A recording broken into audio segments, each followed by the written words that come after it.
some of the replies or responses that are coming from the APC, their spokesperson. So for instance, Femi Fani-Kayode, look at the language. If you do not lead by example, I don't know what you're talking about. So he described the letter of Chimamanda. He said it belongs to the bottom of the public toilet. Hi guys, the award-winning author, the phenomenal woman Chimamanda Adichie, has destroyed APC table through her letter to President Joe Biden. Ever since she wrote that letter, APC spokespersons are running mad on social media. I beg make I know what's too much of on that time. Make una watch this video and you will hear what Dr. Constance Ikeokwu has to say. And don't forget to share your thought with us. Chimamanda Adichie has been in the news recently. She wrote an open letter to President Biden, published in the Atlantic Daily, in which she essentially was saying this election was flawed and don't recognize the person who ostensibly won that election. What is your reaction to that? I mean, since she wrote that letter, or since that letter was published, there have been a rush of opinions and reactions, replies from many Nigerians on social media and you know, in chat rooms, within homes, you know, some published in newspapers in Nigeria as well, and of course replies from the spokespersons of the ruling APC. I think that Chimamanda has said nothing new. Everything that she wrote about in that letter is what we have been discussing since February 26th after the election. 25th. Yeah, the election was on February 25th. Yeah, but then and of 26th, course the day after. Exactly, yes. Exactly. So from the day after, we have been saying the same things. I mean, many people accept the ruling APC and its supporters who have said that the elections went very well. Not only Nigerians, international observers and people watching from around the world, Nigerians in diaspora, have been saying that they were very disappointed in this election. Chimamanda has international standing. She has international reputation. She is a very bold, brash, young, self-assured woman. And so she has also been vocal in our electoral discourse and political discourse. In 2015, before President Muhammadu Buhari came into power, she supported him. She was one of those who lent her voice to the ongoing debate at that time that Goodluck Jonathan should leave power at all costs. Nobody wanted to hear about him anymore. Chimamanda said, yes, let's give another person a chance. And then in 2019, I think she didn't support him anymore.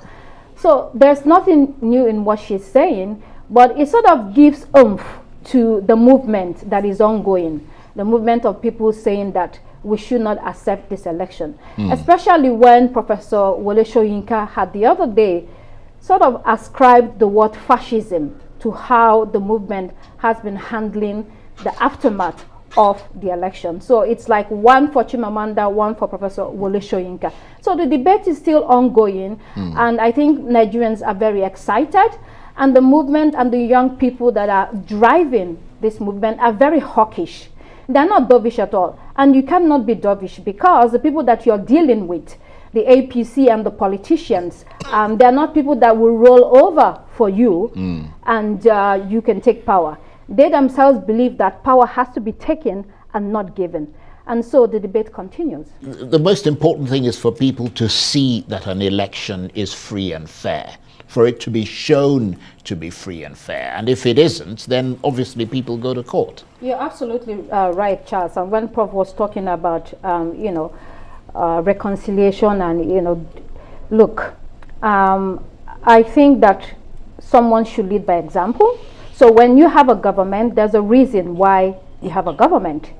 The government is there to provide service and is looked up onto and is put on a pedestal. But when that government falls down to the gutter and behaves like that, like they're any other person, then it doesn't work that way. So let's look at, for instance, some of the replies or responses that are coming from the APC, their spokesperson. So for instance, Femi Fani-Kayode, we talked about heating up the politics, but look at the language. If you do not lead by example, I don't know what you're talking about.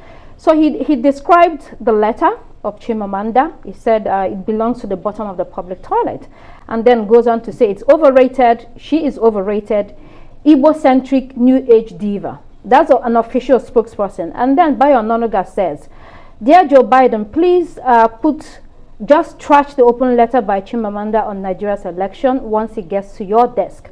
She wrote fiction inspired by the monumental loss of her tribesman Peter Obi." And then you have Dele Alake, who says that Chimamanda relied on rumors, hearsay, presumptuous conjectures, and outright falsehood. Listen, everybody knows the APC. So if you're a party that even your own spokespeople do not act with decorum, do not use language that is expected of officials of high standing, what do you expect from the other Nigerians? So it's a free-for-all. And I think most of these young people already know this.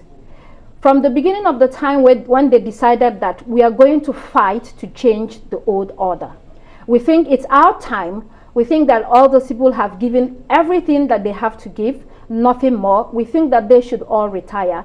We have to plot out a way to match them, word for word and fire for fire. And that's what you're seeing. So if somebody does not step up and say, you know what, we are all Nigerians, we are going to do the right thing. You cannot ask someone not to go to court when during elections, the elections were questionable and people feel like they cannot trust the process. If people do not trust the process, the only other option, and you have also told them that the option that they have is to go to court. So they will go to court. It is a shame that at the end of the day you have so many states that the elections cannot be conducted at the same time because the judiciary process was dragging. But this is where we are. So how do we not as Nigerians decide, especially politicians? I think the problem is not only that of the individuals or Nigerians, it's also that of the politicians and the political parties. They have to rise above board.